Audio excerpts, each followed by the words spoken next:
Morning glory, America. Bonjour, hi, Canada. Hugh Hewitt. Inside your head, as I like to say, on this Tuesday, the 22nd day of December. I hope you children are being good, not naughty. Dwayne is off the Christmas list. He's never been on the Christmas list in 20 years, but he's off this Christmas list. He's been nothing but a pain in the neck. But good morning to the rest of you out there. I want to begin by asking Georgians to call me, 1-800-520-1234. Georgia is the story. It's the story of the next 2 years, in the next 2 weeks.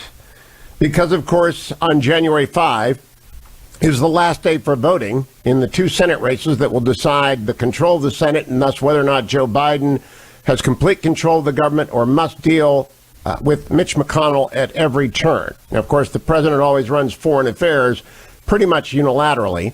But if President-elect Biden doesn't have Mitch McConnell in the majority leader's seat, it's going to be terrifically difficult for liberty, freedom, and the economy to prosper over the next 4 years. So, Georgia, you got to get out and vote. Now, you can vote early. In fact, at the Wall Street Journal this morning, the lead editorial is entitled, "Will Georgia Elect Mitch McConnell?" Both parties are saying the stakes are national in the 2 January 5 Senate runoffs. Now, I don't like to give the impression it's the January 5 election. It's not. The election is now. You can go today and vote. And I would urge you to go today and vote. What else are you doing? I mean, it's, 3 days before Christmas. If you're going to the office, you're not doing any work. I know it. You know it. Everybody knows it. Nobody does any work this week except me. Go out and vote in person. Go look, call the computer, go to Google, early voting Georgia, Cobb County, whatever county you're in, Cobb County. I can't pronounce any of the Georgia counties. None of it's pronounced in Ohio. But it's what you got to do. Here's what the Wall Street Journal writes this morning in an article by William McGurn, really one of their top writers, absolutely top writers. Tip O'Neill famously advised that all politics is local, not on January 5 and not in Georgia. On that day, Georgians will choose their 2 U.S. senators, but the outcome has more to do with Washington than Georgia. If Democrats John Ossoff and Raphael Warnock both win, their party will hold not only the White House, but both houses of Congress. That would give Joe Biden an opportunity to run the table on everything from judicial nominees and tax hikes to trillions in spending. But if one or both of the Republican incumbents prevail, Senators David Perdue and Kelly Loeffler, Mitch McConnell will continue to lead a Republican majority that could then be in a position to block much of Mr. Biden's agenda. In this way, the outcome of the doubtful runoff will determine the power and the reach of the Biden administration. The latest Real Clear Politics average shows Mr. Perdue leading Mr. Ossoff 49.6% to 48%. Ms. Loeffler up over Mr. Warnock 49.2% to 48.4%. But the results remain within the margin of error, and there are too many variables to predict the outcome with any confidence. The biggest variable is who will turn out and in what numbers. According to Georgia Votes, 1,471,144 people have voted so far. Roughly 1 in 5 registered voters.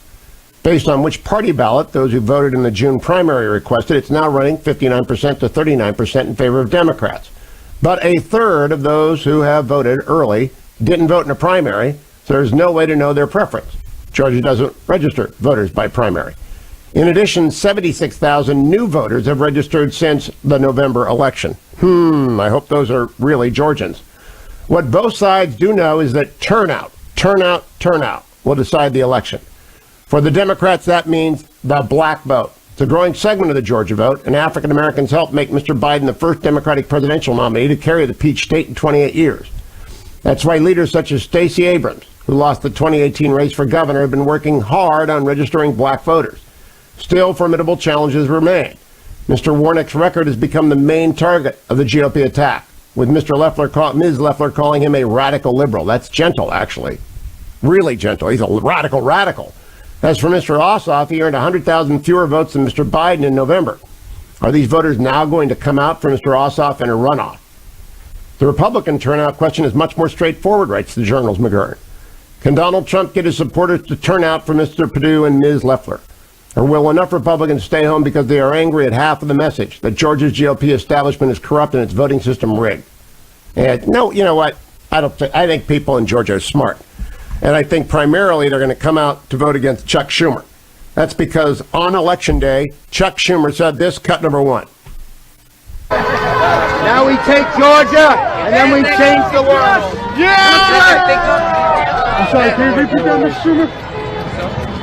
Now we take Georgia, and then we change America. That's what Chuck Schumer, he wants to annex Atlanta to Manhattan. He wants to annex Macon to Manhattan. He wants to annex Savannah to Manhattan. He wants to annex every part of Georgia. He wants to make Augusta. He wants to move the Masters to Manhattan. They're going to play from building top to building top.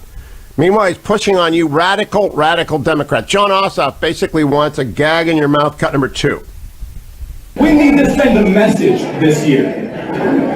We need to send a message that if you indulge this kind of politics, you're not just going to get beaten. You're going to get beaten so bad you can never run or show your face again in public. Because we have had enough. You can never run or show your face again in public. Here is Raphael Warnock running against Kelly Loeffler, cut number 3. And if it is true that a man who has dominated the news and poisoned the discussion for months needs to repent, then it is doubly true that a nation that can produce such a man and make his vitriol go viral needs to repent.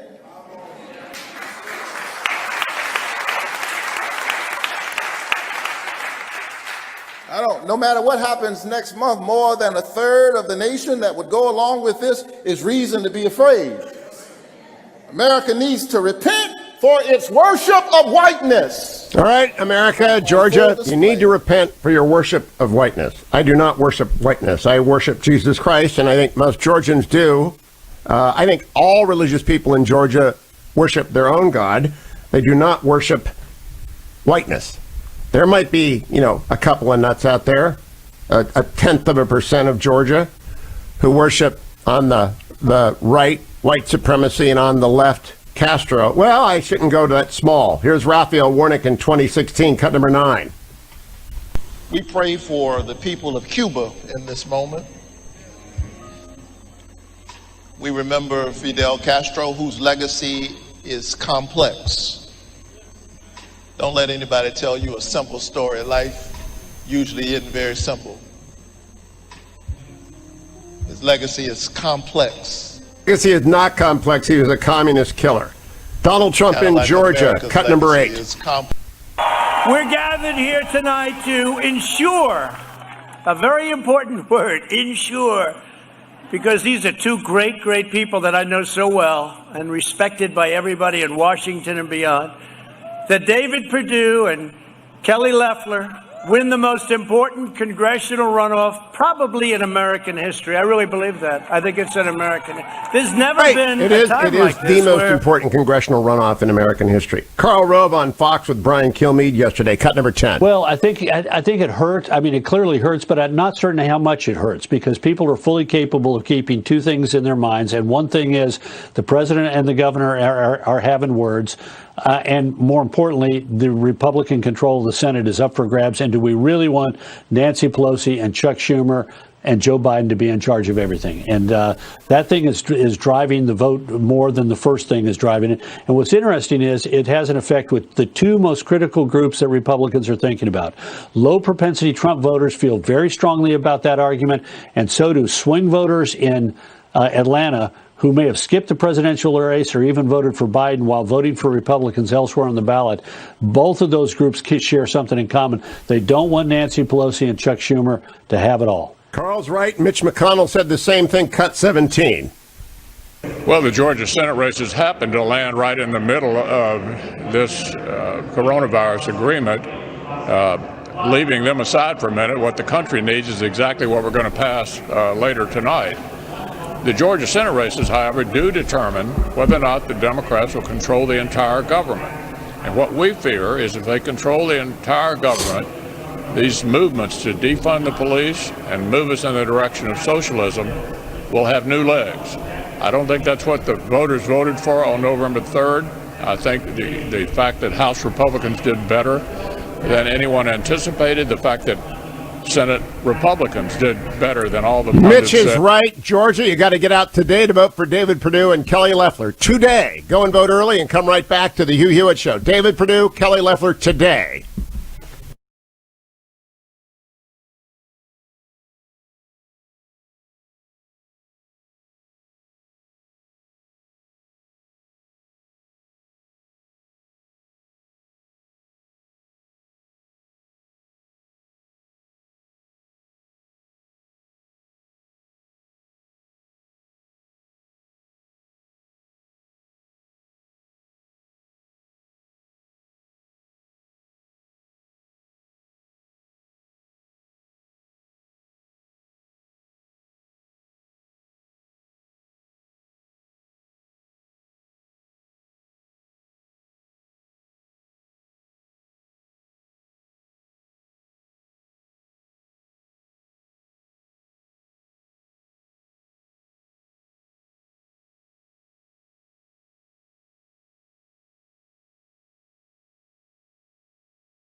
Welcome back, America. Hugh Hewitt, inside your head on this Tuesday morning. Georgia, get out and vote early today for David Perdue and Kelly Loeffler. Ray in Blue Ridge, Georgia. Good morning, Ray. How are you? Good morning, Hugh. I'm great. How are you? I'm terrific. Have you voted yet? Yes, sir. I voted yesterday. Took me about 35 minutes. No biggie. My wife is going to try to vote today or tomorrow, depending on her work schedule. So, yeah, we did it. So, Are you Perdue and Loeffler voters? Yes. What's Yes, your feel for absolutely. this in Blue Ridge? What's it feel like in your place in Georgia? I live in a certain part of the state. I mean, it's really red. Somebody snuck out here last Friday and put a bunch of signs on the road, but it's no big deal. It's strongly conservative up here. And so a 35-minute wait shows that Republicans are voting early, or at least Perdue and Loeffler voters, including moderate Democrats, are voting early. Yeah. The only problem is I think it's going to be Metro Atlanta again. If we can get them to certify their votes first, I think that would clear up a lot of the, the cloud of mystery that surrounds that particular thing, I think there's going to be more observers and lawyers and prosecutors ready in Atlanta than there has ever been, any time. And they know, for example, they got 78,000 new registered people to vote. Those people had better have moved to Georgia with the intention of staying. You're allowed to move to Georgia and register to vote. Yeah. You're allowed to be but you can't move there with the intention of voting and leaving. That's a fraud and a crime. So, Ray, as you turn on TV and radio, is it all Perdue, Loeffler, Warnick, Ossoff ads? Oh, no. The local Atlanta news is where I get my local news. Channel 5, Fox 5, Channel 2, 11 and 46 are all Democrats. They won't give, they're all behind Democrats, big time. Do they play that Castro clip? Do you ever see that Castro clip anywhere, which is the definitive Raphael Warnock is a radical clip? Yes. Good. That's the one. That's the key clip right there. Complex legacy, my, elbow. So, Ray, thank you, my friend. Keep up. Tell everyone you know to get out and vote. I got to check the markets. Brought to you by Birch Gold. You can buy gold at hughgold.com. There's still time before Christmas to put some gold in the stockings of the people you love. Give them something that lasts. And if you buy gold right now, they throw in some silver. And when they throw in silver, you put that in the kid's stocking, and you put the gold in your safety deposit box. Gold this morning, by the way, you go to hughgold.com or you text my name, Hugh, to 474747. You also get an early start on your New Year's resolution to straighten up your 401k by rolling over a portion of your 401k into a precious metals 401k. Birch Gold will walk you through that. You have to text my name, Hugh, H-U-G-H, to 474747 or go to hughgold.com and do it. Yesterday, the Dow was up 37, the NASDAQ was down 13, and the S&P was down 14 as they were waiting for the bill to be published. What was in the stimulus bill that passed yesterday? And the agreement was struck on Sunday, but nobody knew what was in it. So the details finally came out, and this morning, markets are up in England and Germany, and I expect they will be up today in at least tech. I think Amazon and the traditional players there are going in the Walmart, Costco, Target. I own Amazon, so I'm always happy when Amazon looks good. They're going to be up because the stimulus checks are going to arrive, and you got 3 people in your family getting $1,800, that sort of thing. They're going to spend it on things they haven't been able to buy because they run out of money. They've been laid off, and they're going to do it from Costco, Walmart, Target, and Amazon in the next 5 days. And hoorah, that's a great thing, and the economy's going to get a jolt. That's a good thing. But it's an even better thing if you can take that money and buy gold with it at Birch Gold. Go to hughgold.com, hughgold.com, or just text my name, Hugh, to 474747. More calls from Georgia, 1-800-520-1234. Get out and vote today, Tuesday, for David Perdue and Kelly Loeffler. Let's close the gap on registered voters. Make this obvious who is going to represent Georgia. Stay tuned. Portions of the Hugh Hewitt Show are brought to you in part by Prison Fellowship. Click on the Angel Tree banner at the top of hughhewitt.com.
Welcome back, America. Hugh Hewitt.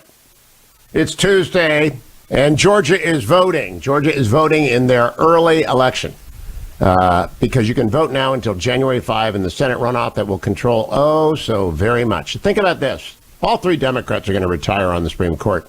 I really do believe that. Maybe only two. Stephen Breyer, definitely. I think Sonia Sotomayor is also going to retire in the next 2 years.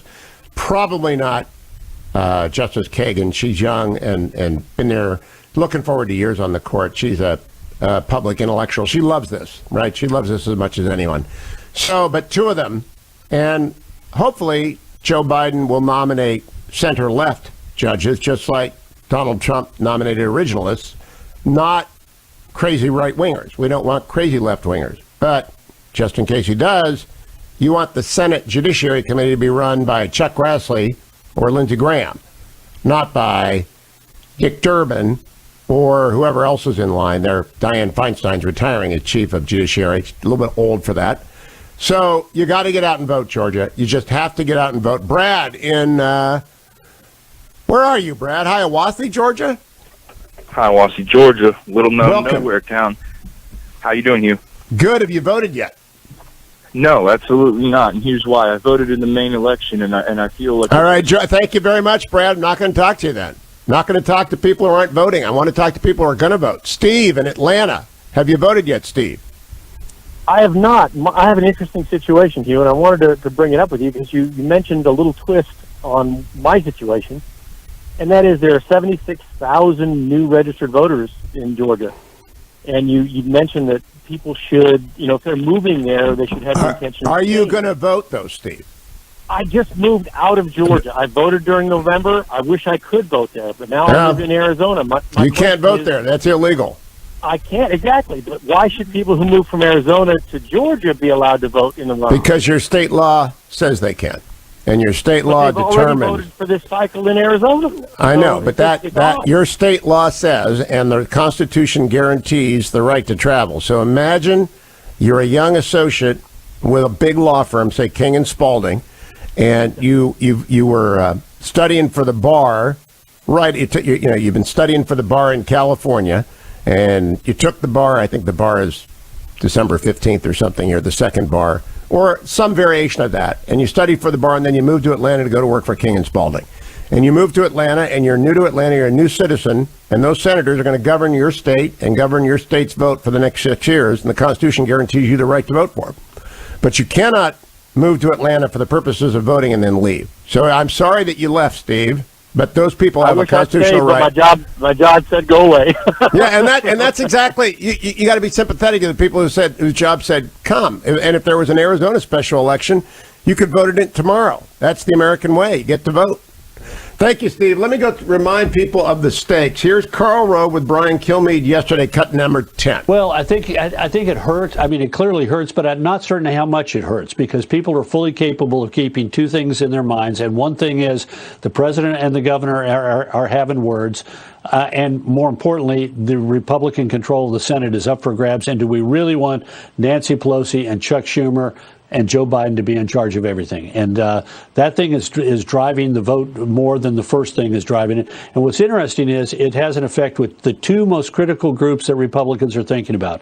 Low propensity Trump voters feel very strongly about that argument, and so do swing voters in Atlanta who may have skipped the presidential race or even voted for Biden while voting for Republicans elsewhere on the ballot.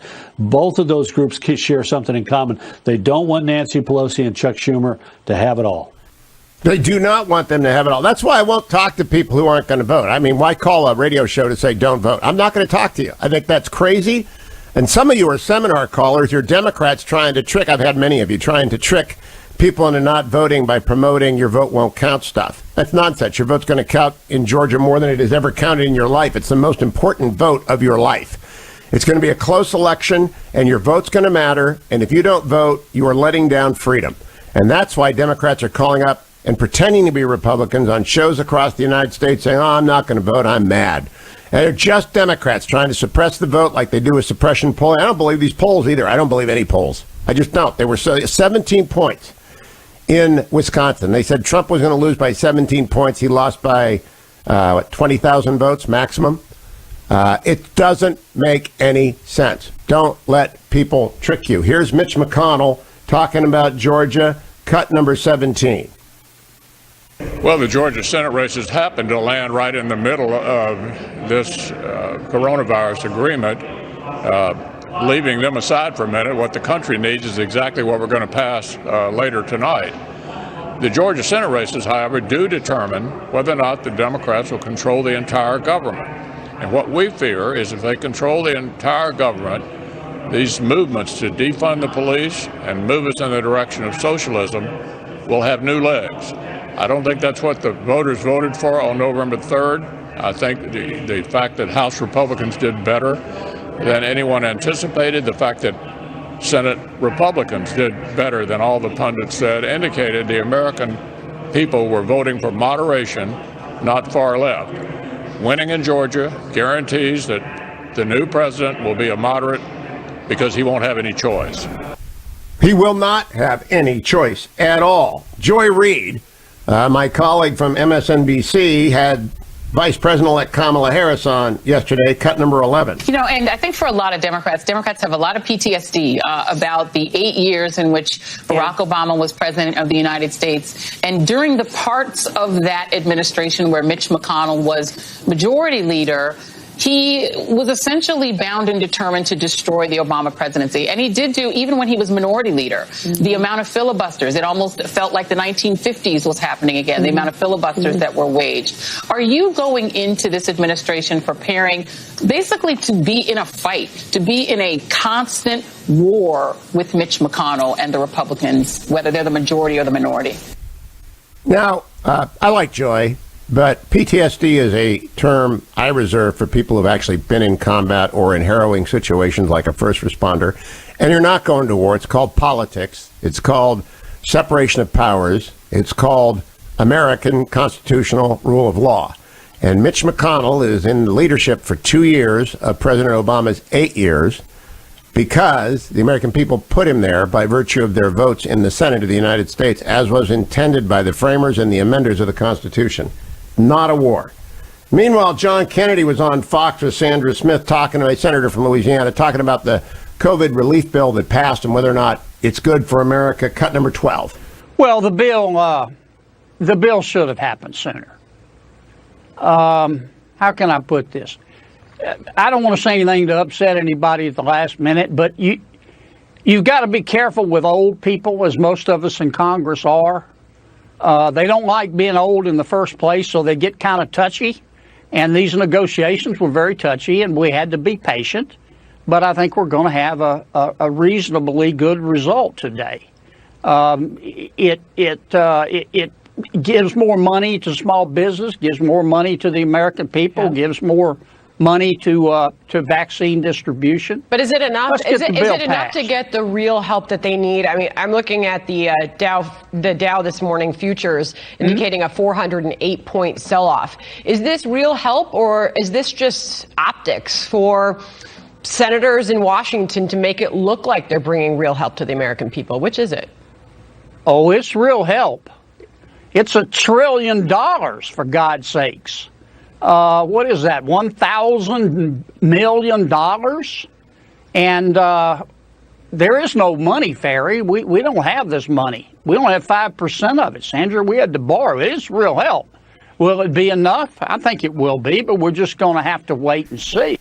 It's $1 billion. Good for you. It's $1 trillion.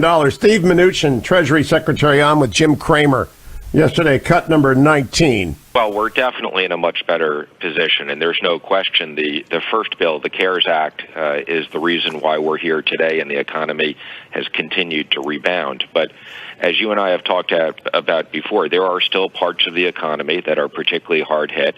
As you know, we've been working on for months additional money for those parts of the economy, and we couldn't be more pleased that we got this done in time for the end of the year. The president wanted direct payments, so we will be sending out next week direct deposit. I expect we'll get the money out by the beginning of next week, $2,400 for a family of four, so much needed relief just in time for the holidays. We also have extensions of the PPP. You know how important this has been, Jim, to small business, particularly restaurants. So not only are we recycling $140 billion that's been sitting there that we've been waiting for approval, but we have substantial other money, so over $325 billion targeted for small business, much more directed. Congress also agreed to reinstate the tax deductibility on the PPP expenses, so that'll be additional relief for small business. And I think, as you know, the president is particularly concerned about restaurants, so we restored the deductibility of meal expenses for business people. So we couldn't be more pleased. Took us too long to get here, but as we've said before, this is about kids and jobs and vaccines. I'm so happy with PPP. It saved so many jobs. It's expanded. I know it's expanded. I studied it. They are going to cover more news media outlets, more radio, more television, more newspapers that did not cover it in ground one. They're going to go back to restaurants, let them get the deductibility. People will go out more and eat more. They've done bus lines, tour lines, cruise lines. They have made the airlines whole. It's a great bill. And I'm all in favor of it because they just lost revenue precipitously. All those people lost revenue precipitously. Now I want to talk to you about prison fellowship. I need you, please, if you're going to help us, get over now to HughHewitt.com. Go to the top and make your greatest gift to prison fellowship. Stacey Campbell is a prison fellowship volunteer, and she talked about the first time she was able to complete the gift transfer from mom or dad behind bars, in jail, in prison, to their child at home at Christmas. And it was a little boy answered the door and I said, "Oh, here's a gift from your dad." And it was just this, oh, he remembered me. And I think the whole gift kind of fades into the background. It's that connection and that realization that I belong and my friends are having Christmas, but I'm having Christmas too. I'm worthy as a little kid. And that's the part that doesn't leave you. It doesn't leave you, and you don't want to leave Angel Tree behind. Go to HughHewitt.com, go up to the very top banner, click on it, make your best gift today. Don't forget HonorBoundCoffee.com. Talking to Seth and Pete yesterday, who run HonorBoundCoffee.com. They're writing checks this week to the charities supported. They're military charities. Semper Fi Fund is one of them. Injured Marine Semper Fi Fund and America's Fund. They get a check because 100% of the profits from Honor Bound Coffee go to them. Get your coffee from Honor Bound Coffee. Just do it today. Some of you have been intending to do it all year long. Look at this. I drink coffee every morning. Not even lukewarm. Now I got to take Relief Factor, and I've got a whole bag here for Ben Roethlisberger. Big Ben.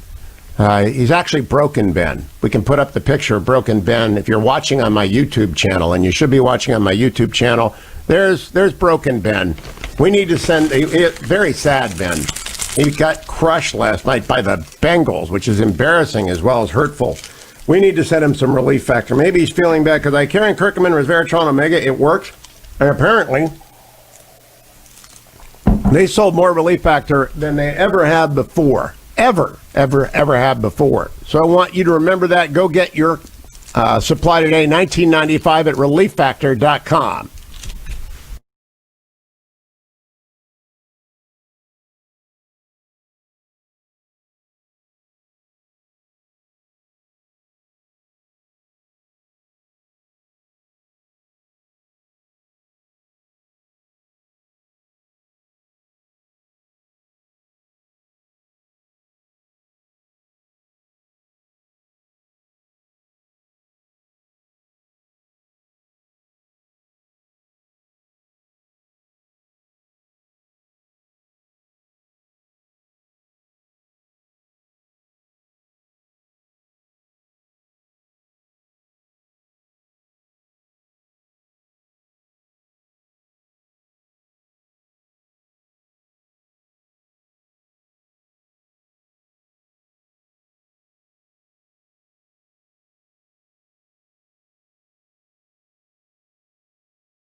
Welcome back, America. It's Hugh Hewitt, joined by David Drucker of the Washington Examiner. Follow him on Twitter at David M. Drucker. I hope you're watching us on my YouTube channel. Good morning, David. How are you? I'm great, Hugh. How are you? Good. I want to review with you the last three polls. Now, I think polls are very suspect after the massive fail on November the 3rd. But on Tuesday, December 15th, in the Fox 5 Insider Advantage, Purdue was up 1, Loeffler was up 1. On Thursday of last week, in the Emerson poll, Purdue was up 3, Loeffler was up 3. And on Friday, December 18th, in the Trafalgar Group poll, Purdue was up 2, Loeffler was up 6. And you've just written a story about anti-abortion groups and pro-life groups are going down to Georgia and spending a lot of money. So they must think it's worth their time. Oh, well, it's worth their time. Yeah. I mean, it's a competitive race. Look, I still think I'd give the two Republican incumbents the advantage, but Georgia was competitive all the way through the 2020 campaign. And, you know, when I went down to Georgia in May of 2019 and spoke to a bunch of people on the ground, Georgia Republicans who live there and work there, they told me they were worried about how the race might turn out. And when you watch the Trump campaign deployment and spending throughout the presidential campaign, it was clear that their numbers were telling them that race was for real. And so now you're looking at a competitive runoff situation with high turnout so far, at least according to balloting. And we don't know, who's getting the ballots, but a lot of people are voting. I would expect this race to be close. I would still give the Republicans the edge, but you cannot take anything for granted. And it doesn't mean just because I'm giving them the edge based on my intuition and reporting that the Democrats cannot still win these races. Well, I like your story that the Susan B. Anthony list, which is probably the preeminent pro-life political activity group in America, they are down targeting Spanish-speaking voters. Now, this is real niche voting. If people are buying ads on the Hugh Hewitt show, and they are in Georgia, they're on 920, which is, I've got the highest rated morning talk show in Atlanta. There are other stations with higher ratings, but their music. If they're buying ads on the Hugh Hewitt show, they're targeting Republicans. If they're buying ads on Spanish-speaking language, they're probably targeting non-voters and independents and some Democrats, David Dreyer. That's an unusual niche buy. Well, they also, Hugh, look, every group that cares about electing Republicans is playing in this, and it's gotten so crowded that they've started not worrying about television and focusing on radio, direct mail, and digital, just because there's no more television time to buy. I mean, there's a new gun rights group was stood up, run by Chris Cox, the former NRA guy. They plan to spend $1 million targeting gun owners. You've got the Susan B. Anthony list project. They're going to spend $4 million targeting what they estimate are 100,000 Hispanic conservatives. And one of the things that was a positive development for Republicans and the president in this past election, even though he didn't win, was the fact that we saw Hispanics swing in several counties in multiple states toward the president. And so they think that there's some damage to be done there. And when you're playing on the margins, and this thing could come down to a really thin outcome, I mean, every last group that you can motivate to vote for you helps. And so these Spanish language ads by Women Speak Out, which is the Susan B. Anthony list super PAC, could be a difference maker. Let me tell you a little bit about Inside Radio. It's so much money in Georgia that people are buying national spots to pick up my network affiliate. I got 14 affiliates in Georgia. And normally a network spot, you don't buy it for a one state campaign, right? You buy, but there is no local radio left to buy. So they buy network spots when we have a little inventory of that because it's December and people normally we just bonus our big clients like ReliefFactor.com or AndrewandTodd.com. The people who are on the radio every day supporting the show, they get the bonus spots in December. If you've got a little extra inventory, you just bonus them the spot. There is no extra inventory because smart people in the campaign business know they blanket Georgia with an ad buy on Hugh Hewitt or Mike Gallagher or Larry Elder, Seb Gorka, or they get the whole show. And so they're going to buy Dennis Prager nationally because they got to pick up the affiliates in Georgia. It's a wonderful thing for radio. That's fascinating. I mean, look, this is what happens in television from time to time in big races. I don't know if I've ever heard it happen in radio. It's probably happened. I haven't heard of it happening And that just tells you how hyper-focused everybody is on Georgia. I mean, every couple of days I'll look at the independent expenditure filings at the FEC's website, and you can see all of the different groups on the left and the right that are spending in this race. All of the Republican and Democratic committees are deployed into Georgia with people all over the place. I mean, this thing really is, in some ways, like the Wild Wild West. I mean, there's no rest for the weary here, and it's going to be like this right up until the end. Absolutely. You know, local radio has hemorrhaged for a year, but the national shows, because of political spending, best year I've ever had. And it just continues because there's too much money in politics, but it's better than having campaign finance, which, of course, punishes people who aren't already incumbents. David M. Dreyer, good to talk to you, my friend, and Merry Christmas and a Happy New Year. If I don't talk to you before then, maybe I'll talk to you next week. We're working a few days next week, too. Don't go anywhere, America. Hour number 2 of the Hugh Hewitt Show is straight ahead. Universe. All of Hugh's broadcasts on demand, the after show, which in my opinion is worth the price all by itself, Dwayne FM, and all sorts of bonus content. www.universe.com.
Morning, Glory America. Bonjour, hi, Canada.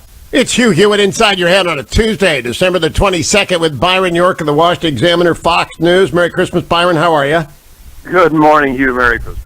I want to talk to you about Bill Barr yesterday. Attorney General Bill Barr, whom I admire greatly, went out and made a couple of sets of remarks. He said, first thing he said was about SolarWind, the hack that is so disturbing to national security experts. Cut number 21. From the information I have, I agree with Secretary Pompeo's assessment. It certainly appears to be the Russians, but I'm not going to discuss it beyond that. It looks like the Russians. And then cut number 22, Hunter Biden, the Attorney General, says this. On your first question, we think that the prospects are very good. Massoud is in the custody of the current government of Libya, and we have no reason to think that that government is interested in associating itself with this heinous act of terrorism. And so we are optimistic that they will turn him over to face justice. On the second question, I think to the extent that there's an investigation, I think that it's being handled responsibly and professionally currently within the department, and to this point, I have not seen a reason to appoint a special counsel, and I have no plan to do so before I leave. So, Byron York, if I can unpack that and then get your assessment, it means that the regulations governing special counsels, which I'm sure the Attorney General takes seriously, require such an appointment only when they're going to involve the president or the executive branch in a potential conflict of interest. An investigation into the president's son would not do so if the president is not involved in it. So my conclusion is Bill Barr doesn't see evidence that Joe Biden is thus far implicated in this investigation. Is that how you are reading it? Well, it depends on your view of what a conflict really is.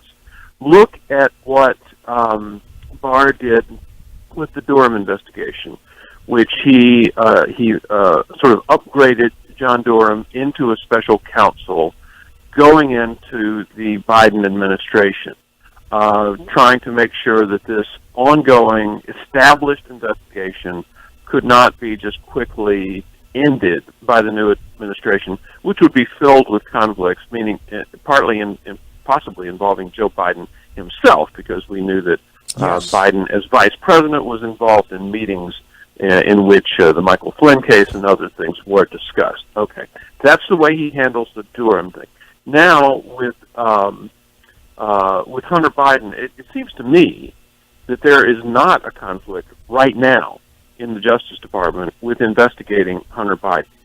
But I think you could argue that the conflict will begin on January 20th, when everybody, all the top leadership in the Justice Department will be appointed by Joe Biden, and now they're supposed to turn around and investigate the man who appointed them, son.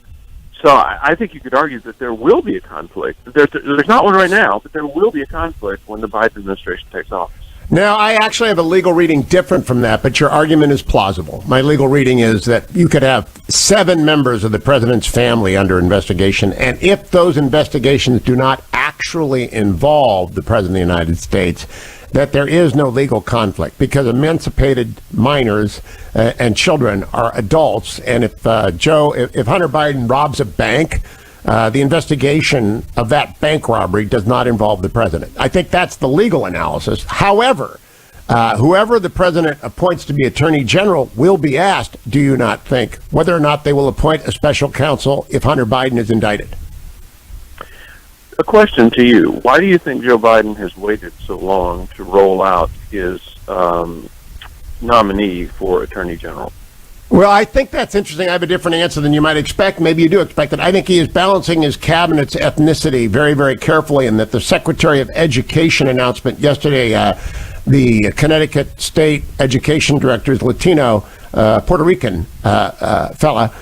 Puerto Rican is his parents were from Puerto Rico and moved to Connecticut. He grew up in Connecticut.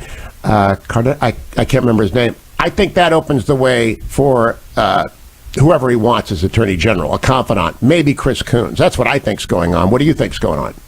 Well, I think there's a couple of things. I think race and ethnicity are extremely important, and they're important with the top 4 cabinet nominees, those traditionally being the State Department, the Justice Department, the Treasury Department, and the Defense Department. Okay, so I think a lot of Joe Biden's African-American supporters said, in essence, thank you, it's nice if you want to appoint an African-American Commerce Secretary, that's great, but let's talk about the big four.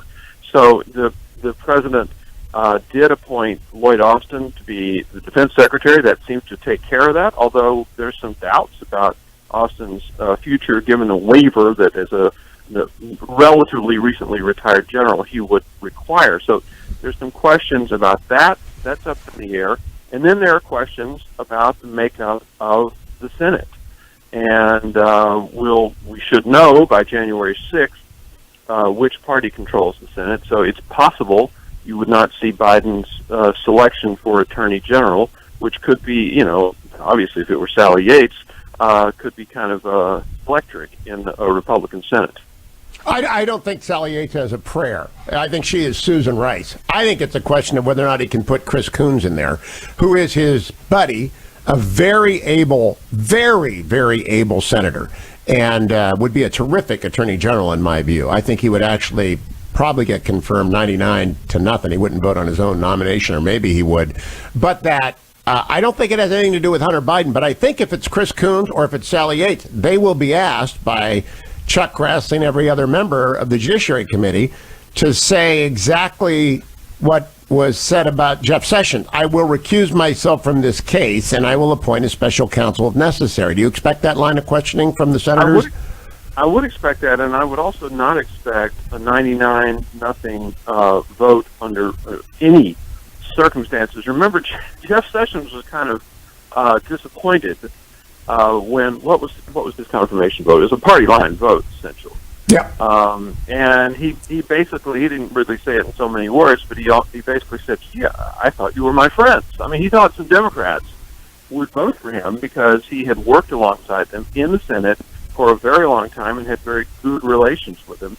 And basically what he found out when he was nominated for Attorney General is a lot of those Democrats said, "Hey, it's just business," and voted against him. And TDS. No, the difference is we do not have BDS, Biden derangement syndrome, yet. Right. The Democrats had TDS. I mean, they were shocked, right? When they were voting on confirmation, they were still in Hillary denial. And and by the way, there might have been something to that. I don't know if you read Chris Christie's interview transcript with me yesterday. His assessment of Jeff Sessions as perhaps the top worst 5 attorney generals in history. Did you read that? No, I didn't. One of the worst 5? Yeah. I mean, it was brutal. He gave Bill Barr a B, but he said Jeff Sessions one of the worst attorney generals in history. I think he said worst 5 because he was, he was terrible. He just doesn't, he's a senator. Senators don't know how to run anything. Senators know how to talk. Well, President Trump will certainly like to hear that from Chris Christie. By the way, they were Chris Christie and Jeff Sessions in the transition at this time in 2016. Christie's transition plan had been thrown out, but the president never really throws anybody out. He was still listening to him. And Christie and Sessions were united in urging President-elect Donald Trump to fire the FBI director, James Comey. And they were actually on the same side on a number of things. Oh, if he had done so. If he had done so. What a difference it would have made. Let me ask you, Byron. You're reporting. There's a lot of strange reporting coming out of the White House. It's that Sidney Powell and Michael Flynn are in there urging a coup. I think it's nuts. I don't think it's true. I don't think there's a remote chance. I think the president likes to tease out everything. But what's your reporting on the next 30 days? Yeah, well, on that aspect, I mean, the fact is, it is a fact that Sidney Powell has gone to the White House, I think, 3 days in a row. And there were reports that Michael Flynn was there on at least one of those occasions, and that they discussed what Flynn had said on Newsmax last Thursday, and which was just beyond the pale. I'll explain it very, very quickly. He was talking about the election, and he said the president should appoint a special counsel to investigate the election. He should seize the voting machines. Flynn was not totally specific whether he just meant Dominion machines or every machine in America. And then he could send the military into some swing states and rerun the election. That's what got people upset. And Flynn said that on television. It's not a report of what he said. You can actually see it. But what they talked about with the president, that nobody knows. I went and saw the president 2 weeks ago when I was in D.C. For the day, and nobody knows what I talked about, and no reporter knows. I just dismiss all this stuff as TDS. Byron York, good to see you. Good to talk to you. Have a great Christmas. I'll be right back, America.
Angels we have heard on high, America. Be a part of the Angel Tree program. Become an angel yourself.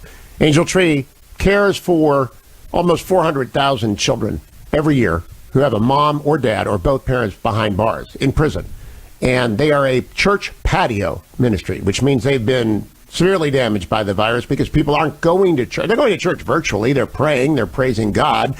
And they are supporting prison fellowship online at HughHewitt.com if you go up to the top. And it makes a world of difference when a present or presence arrives, along with the Bible, from mom or dad in jail to their child on Christmas Eve, arranged by Prison Fellowship's Angel Tree Ministry. Here's one of the volunteers that makes that happen, Stacy.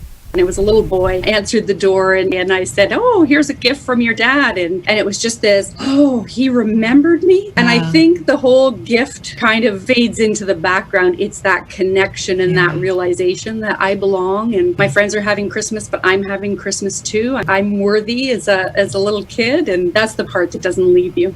I'm just astonished by the generosity of this audience. We have 72 hours to Christmas. There's still time to do a gift to Angel Tree. And it's wonderful. It's just your generosity is magnificent, and we need it because those tables on church patios are not there. So if you can make your best gift at HughHewitt.com, thank you, thank you, thank you.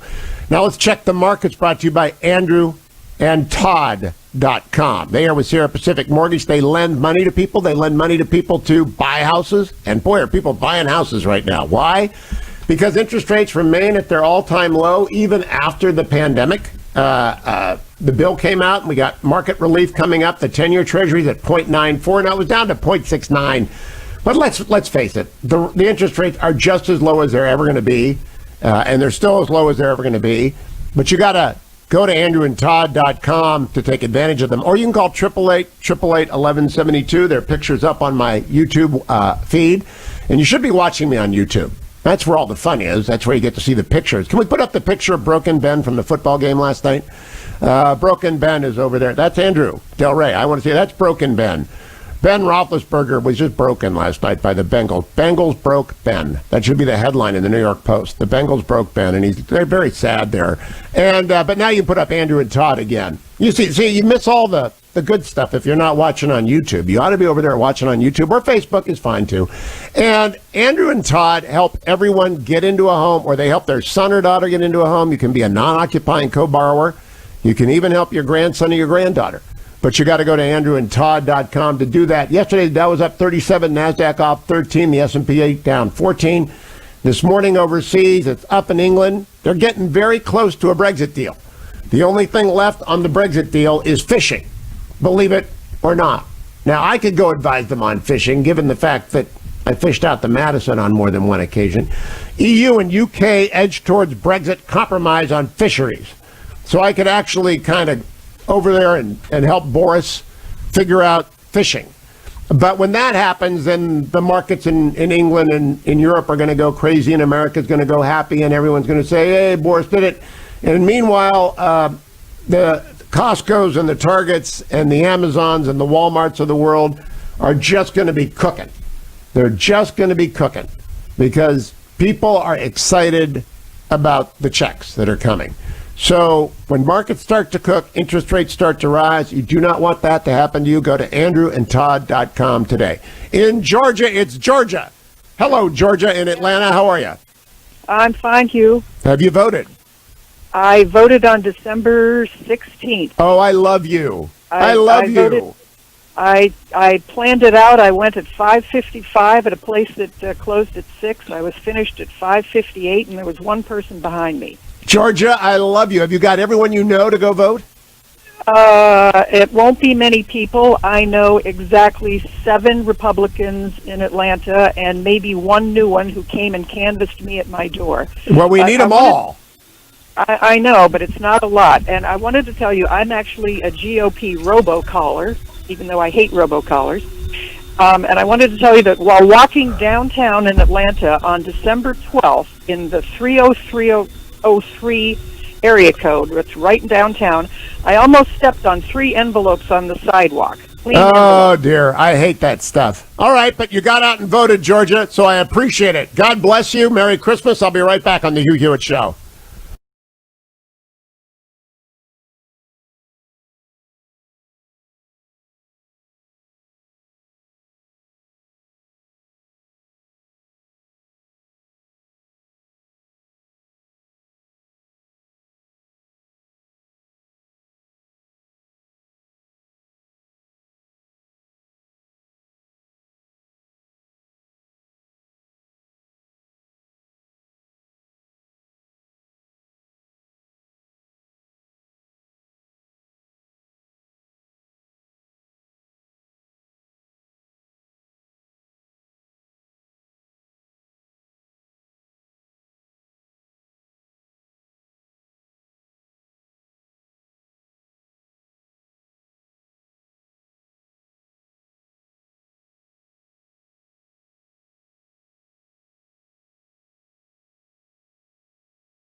Welcome back, America. That music means I am joined by Admiral James Stavridis, retired United States Navy, former Allied Supreme Commander of NATO, former combatant commander of Southern Command. Merry Christmas, Admiral. Good to see you. Good seeing you, Hugh. Just a few more days till Christmas Day. I can't wait. You know, I've often wondered about, I know what Christmas is like on an aircraft carrier by accounts of family and friends. I don't know what it's like on a submarines, and submarines figure prominently in what I'm going to talk to you about. Do they surface? Do they just carry on silently, deadly below the waters? Hey, they do all the things you do on an aircraft carrier or a destroyer, except it's all smaller. It's all kind of miniaturized. And if you think back to Hyman Rickover, the guiding admiral who created this program, his idea was, okay, let's take a nuclear reactor, which at the time was the size of a couple of racquetball courts, and let's shrink it down, put it in a steel tube, and drive it to the bottom of the ocean. It's a culture that's all about miniaturization. And so you have a small Christmas tree. You have small decorations. You have, I guess, a small ham that you carve up. But it's smaller, but very similar. And God bless those submariners. I could never do it. I could never spend all that time under the sea. I had a friend who was an aide to Nasty, an admiral who you probably know, and he went down on a scheduled one-week trip, and he stayed a day. He said, "I'm done with that." I think he was command of a carrier group at that point. Well, anyway, the reason I bring up submarines with you, Admiral, is because the news this morning I'm reading, the U.S. Navy has publicly announced the transit of the USS Georgia, an Ohio-class submarine full of missiles, and the Ticonderoga-class Port Royal and Philippine Sea to the Arabian or Persian Gulf. And Israel has announced it has transited through the Suez Canal with the permission of Egypt, of course, one of its submarines. Normally we talk about strategic things. What is the tactical significance of this deployment and the fact that I see a picture of the Georgia above ground behind this Ticonderoga-class ship in the Gulf? I got one word for you, Hugh, and it's not encouraging. The word is tomahawks. This is all about the Tomahawk missile count. When you pull a couple of Ticonderoga-class cruisers who collectively have a couple of 100+ tubes. Now, some of those have anti-air missiles in them, but that's a lot of Tomahawks. And that Georgia, those submarines are just loaded, and they carry nothing but Tomahawks. So this is a huge number of Tomahawks pulled into the Gulf. And the key is that, therefore, it's a very short flight time for them to hit targets. Where else but Iran? So I'm not operating here on any classified information or briefing from the Pentagon at this point. This is simply my intuition, but it's based on a lifetime of experience with the Tomahawk missile. When you pull them close to shore and you bring them in numbers, you are certainly putting yourself in position to conduct a strike. I hope we do not do that. It's not the right course of action. Let me conclude by to the submarine through the strait at this particular moment. Their submarines don't carry those kind of long-range land attack missiles. So I am my guess is it's about intelligence gathering, listening, those kind of.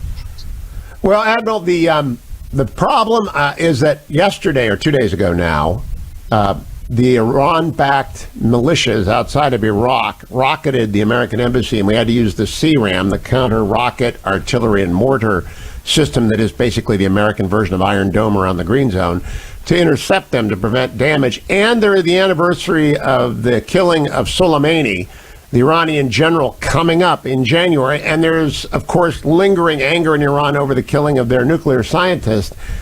Do you think this is a deterrence? Is this intended to say, do not even think about something? I think that's a fair assessment, and I think the best assessment. And that is the assessment I hope is at play in the minds of people like Robert O'Brien, our mutual friend, who's the National Security Advisor, very steady hand. There's nothing wrong with positioning forces. There's nothing wrong with setting the table, as the expression goes. What you need to be careful of in a moment like this is a miscalculation, perhaps on the part of the Iranians who decide, there's a lot of controversy in Washington, people are distracted, the pandemic, the stimulus bill, the president and his concerns about the election, all of that, and now might be the time to take a shot at an American warship. My message to Iran is be very, very careful. Yeah, I think that would inevitably lead to Donald Trump before he leaves office. If they provoke him, he will respond. I honestly think that is a given, Admiral, and that they ought not to play this game, especially with a president who is angry at domestic political concerns. Given an opportunity to hit, he'll hit. Do you agree with my assessment? 100%. And we've discussed this before. The nightmare end of this would be the Iranians go outside the Gulf, but perhaps they go after an American ambassador. We've seen some flickers of intelligence that suggest that was a target. Again, that would be an enormous miscalculation by Iran. On the other hand, and concerningly, there is great domestic pressure in Iran right now on the mullahs, on the senior leadership, because the economy is cratering, because the pandemic has hit them so hard. There's a lot of pressure for them, the leadership of Iran, to strike out and respond. I hope they're smart enough not to do that. The last thing in the world anybody needs at this point is a major series of attacks on Iran. That's not going to set the United States up for success, or certainly not Iran. Let us hope cool heads prevail, find to set the table, create some deterrence. Let's ascribe the movement to that. Okay, let me ask you to play out the Red Dawn sort of scenario, or whatever. Red Storm was the Tom Clancy novel that always projected things that happened. If they did something that provoked the president to order the SecDef, to order whoever's in charge of that submarine, does the submarine go to the combatant commander? Admiral? The submarine takes its orders from the combatant commander, so the chain of command would go from the president to the Secretary of Defense to the combatant commander. That's General 4-star Marine General Frank McKenzie, who is headquartered, of course, in Tampa, Florida, has a forward headquarters in Doha, in Qatar. He would give the order, which would then go through 5th Fleet, 3-star Navy Vice Admiral, thence to the submarine and the cruiser commanders to set up the strike. I've launched strikes like that as a captain, a commodore it's called, with a group of destroyers and cruisers working for me. The chain of command I just described is the one to which I responded, and it's precisely the same as the one you would see today. Is the Commodore on board one of those ships, or is the Commodore in Doha? The Commodore in this case would be in Bahrain, probably, or he could be embarked on one of those ships. He could be in the strike group command, which is on the aircraft carrier. So the Commodore could be in a variety of places, but again, that's how the chain of command would go. And of course, in today's Navy, it's not like Nelson's day where the flag officer had to be embarked on the ship and sending up signal flags. You can be anywhere and launch these strikes.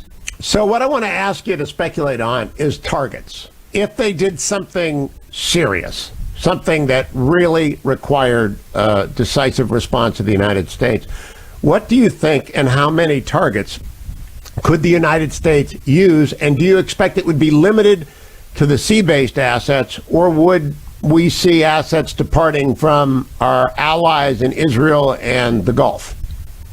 Since you are using Tomahawk missiles, which are used for land attack, not to go after sea-based units, I would expect the target package would be in the dozens plus, and would be targeted probably against military facilities. We probably would not go against so-called counter-value targets, population centers. You want to minimize collateral damage. And I think it would be, if we play the scenario that this was in response, for example, to the recent attacks on our troop concentrations in Iraq, my guess is we would go after sea-based versions of that. So think naval ports, radars, coastal radars, installations that support maritime operations, to include potentially some ships or submarines which concern us in port. Again, let us hope we don't go there, but certainly the capacity with all those Tomahawk numbers is way up. Not the nuclear facilities that, I think it's Natanz, is that what it's called? You don't expect that would be in the target package? I do not. I think that would be provocative beyond the reasonable response level. If you're trying to tie the strike, as I think you would under international law, to a response, a deterrence piece, you're probably going to go after the kind of targets I described, not after the nuclear targets. Last question, Admiral. What would Israel be pushing to do?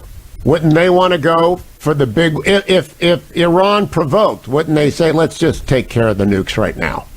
Yes, I believe they would. And you'll certainly see that from a Netanyahu government. I know you follow Israeli politics fairly closely.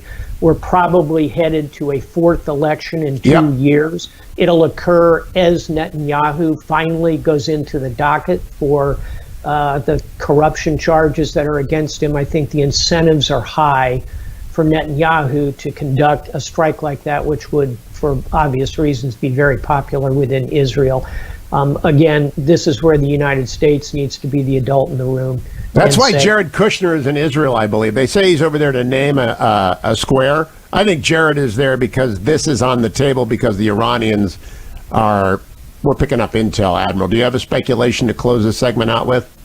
I would simply say he is very close to the leadership, both of the Gulf Arabs and the Israelis. I'm sure those conversations are underway. In the good news category, if you're hoping for not a strike, I have read that he is on a commercial flight going from Israel to Morocco, the first commercial flight since the recognition of Israel by Morocco. Let us hope his mission remains on the peaceful side of the ledger.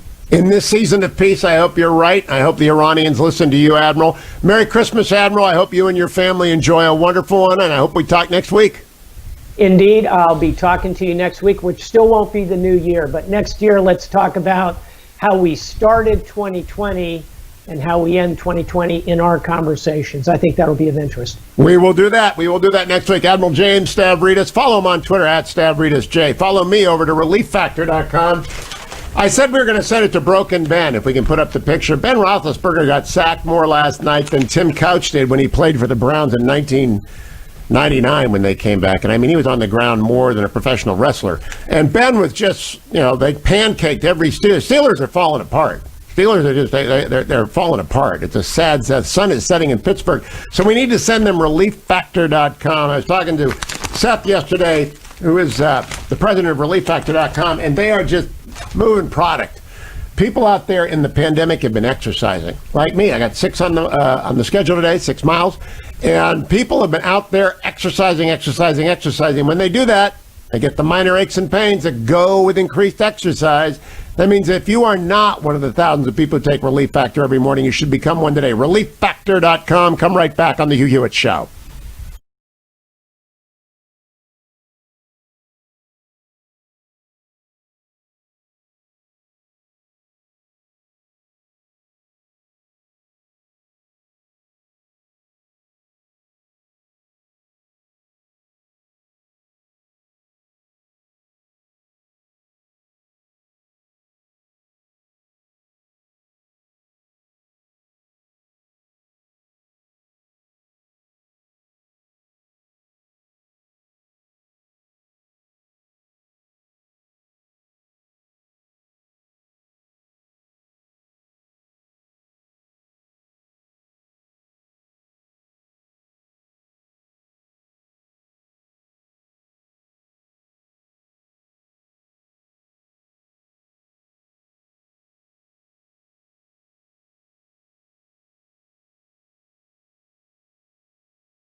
You know, I very rarely play my own vocals on the Hugh Hewitt Show.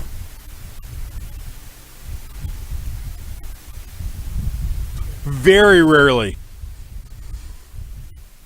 In fact, but almost I have unheard favorite of. songs.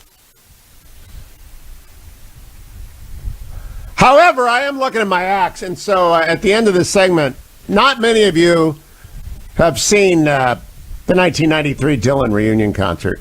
And I mean, with that many egos on the stage, the bass players hang back. I mean, you got Neil Young and Eric Clapton and of course Bob.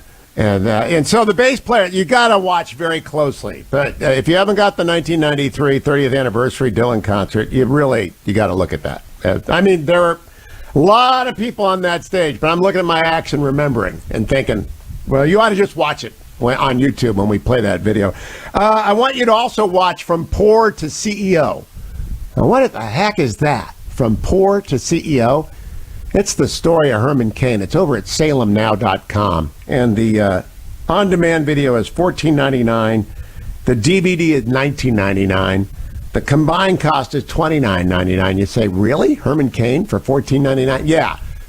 $14.99 to watch it on demand. And I'll tell you, Herman Cain is a larger-than-life, just the most joy-filled guy. I was on the campaign trail. No, I wasn't involved. Whenever we have a Republican presidential campaign, like we got one coming up now, President is thinking about running in 2024, but Chris Christie said on the show yesterday he's going to run against the president if the president runs again in 2024 and tries to pull a Grover Cleveland, that Chris Christie's not ruling out a run. Well, there are 25 to 9 people who are already on the list. So we're up to, every time Cotton shows up, because I think he's going to run, or Pompeo shows up, I think he's going to run, or Chris Christie shows up, we're keeping account. So we're already at like 5 in this cycle. And the president may come back. So every time they come on, we're going to do it. But Herman Cain, you line them all up, and lots of them are my friends. Lots of these people are my friends. And they're all wonderful to be with. But for actual laugh out loud moments, Herman Cain may win. Mike Huckabee's pretty funny too. Tom Compton's pretty funny in a Arkansas kind of funny way. And Mike Pompeo is Kansas funny. Now that might seem oxymoronic to you, but he's Kansas funny. And so there are different kinds of funny, but Herman Cain was laugh out loud funny. So if you go to see From Poor to CEO at salemnow.com, use my name, Hugh, and get the 20% off, if you will. I want you to be able to do that. Checking over at the headlines, the wrong, the setup. I got new computers, and the setup is a little difficult. The UK variant. You've been hearing about the United Kingdom variant. What is the United Kingdom variant? That is not the United Kingdom deviant. It is the United Kingdom variant. The virus has a variant. In fact, it's got a lot of variants. But one of the variants is in England, and the news about it is being misrepresented. The new variant is definitely more contagious. That means, for the benefit of the Steelers fans who are particularly depressed this morning, it spreads more quickly. One person with the variant of the virus infects more people than one person with the original Wuhan flu. And so more people get this variant of the Wuhan flu, COVID-19, it goes to more people. Now, it is not yet believed to be deadlier. It may, however, infect children more rapidly than did the original. Or at least they may be manifesting more symptoms. They don't know. But it is not deadlier.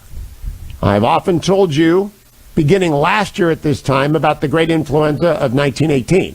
I wish they gave Pulitzer Prizes for broadcasting excellence on covering the early COVID, because this show would win.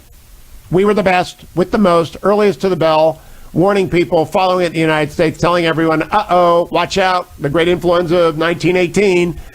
And, of course, unfortunately, the Democrats were impeaching Donald Trump this time last year, and so people were not paying attention to Wuhan, where the Chinese Communist Party were soldering doors to seal people into apartments. And I was covering that. I covered the Newport Beach case in January. I covered everything. The Delta patient. Okay, we'll play this out. Is the video up? I guess we don't have the video. Yeah, you can't do that. You can't. We would end up in trouble. We own the license to play it. But I'll tell you, this is not my vocal. Just so you know. Right? That's not my vocal. But back pages, one of my favorite. And playing backup has never been a problem for me. Never been a problem for me. I'll be a little bit older then and younger than that now. Next hour, don't go anywhere. It's the Hugh Hewitt Show.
Morning glory, America. Bonjour, hi, Canada. Hugh Hewitt inside your head on a Tuesday morning as you drive to work.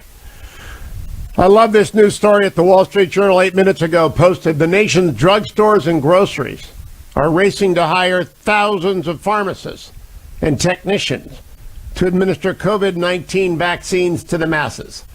Pharmacies, big and small, were laying off pharmacists as recently as summer as the profession's outlook grew dim. Now, some of those same pharmacies and supermarkets are making public pleas, reaching out to retired workers and offering signing bonuses.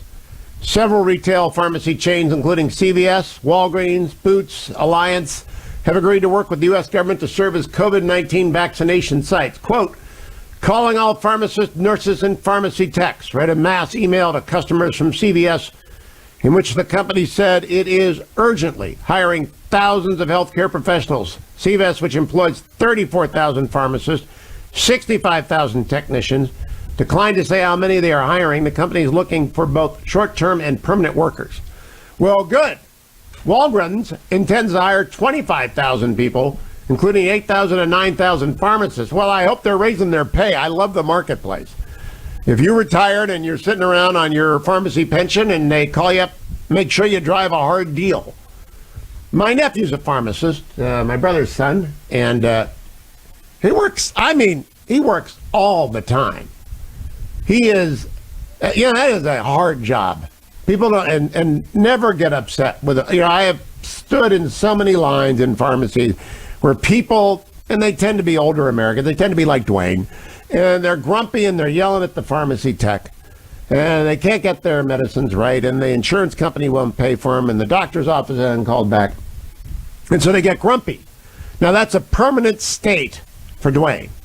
But 1-800-520-1234, by the way, are you going to get the vaccine? Joe Biden got it yesterday. I'm getting it as soon. They're going to change I'm 64. And I saw the recommended change in the guideline is from 65 to 64. Hoorah! I'm going out and getting that thing immediately. I don't care if it's Moderna or Pfizer.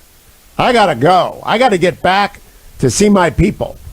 I got to be able to go to Salem events and go to Georgia and go to Atlanta and press the flesh and go wherever politics takes me and moderate debates and do whatever I have to do. But if they say CVS has got it and we'll do categories 1A, B, and C, I'm category 1C, 64 and older. I'm there. Boom. Like that. I have great confidence in the science. I've never had a bad vaccine reaction in my life. I had to get a tetanus shot when I sliced open my hand and I closed the car door on it in the summer. A beautiful, beautiful 6-stitch hand jockey got in there with a, what do you call those people at the, what do you call the emergency care facilities? I guess call it emergency care. Sometimes we call them doctors, Hugh. Yeah, well, yeah, it was a doctor. Hand jockey, though. And they got in there, and I didn't realize how much a hand could hurt, right? And so after it was all done, and they say they're putting in Novocaine, but they're not really. They just make you think you shouldn't be feeling the pain. She asked me, when did you last have a tetanus shot? So, Dwayne, when did you last have a tetanus shot? Can you bring up the Weather Center, please? Can we check in on the Weather Center on Dwayne's camera? Yeah. Are you there? Is the Weather Center up?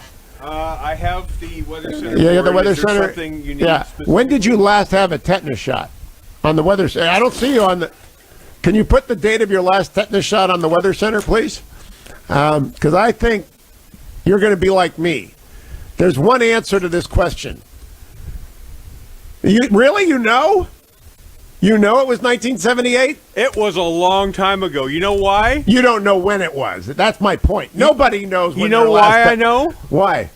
Because I'm not a klutz.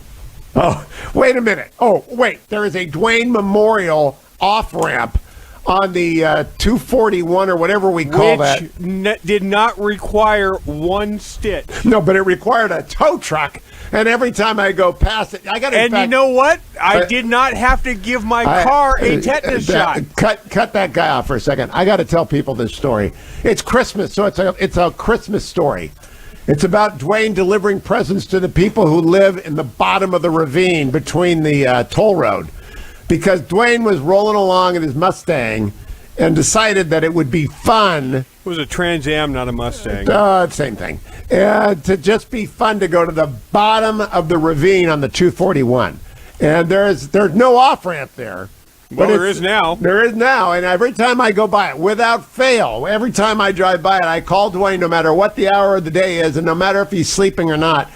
And if I'm on the West Coast and I go by the Dwayne Memorial off-ramp, I call him up and say, hey, Dwayne, I'm going past your Memorial off-ramp. Which is why, to this day, usually when you call, it goes to voicemail. But I got to ask you, they haven't put up the sign yet. I've asked Caltrans to put that sign up repeatedly. Maybe That's because it burned in about 3 fires ago. What was if you didn't have to give your car a tetanus shot, what did you have to pay to get that thing out of the bottom of the valley? Actually, I didn't have to pay a thing. What? I didn't have to pay a thing. How did they get it out? I mean, it's a pretty deep ravine. It's called a winch. You ever heard of it before? Ladies and gentlemen, I'm here to tell you, if they had film of Dwayne going over the side, that would be in Mission Impossible 7.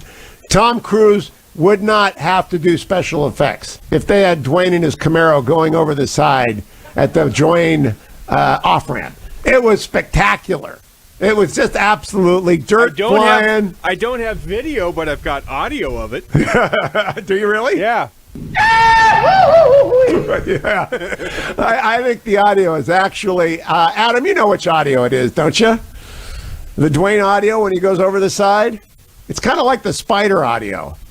And except it's not like that at all. And so when Dwayne goes over the side, that was a great day. So are you going to get the vaccine? Peter in Bakersfield, California, 1-800-520-1234. Peter?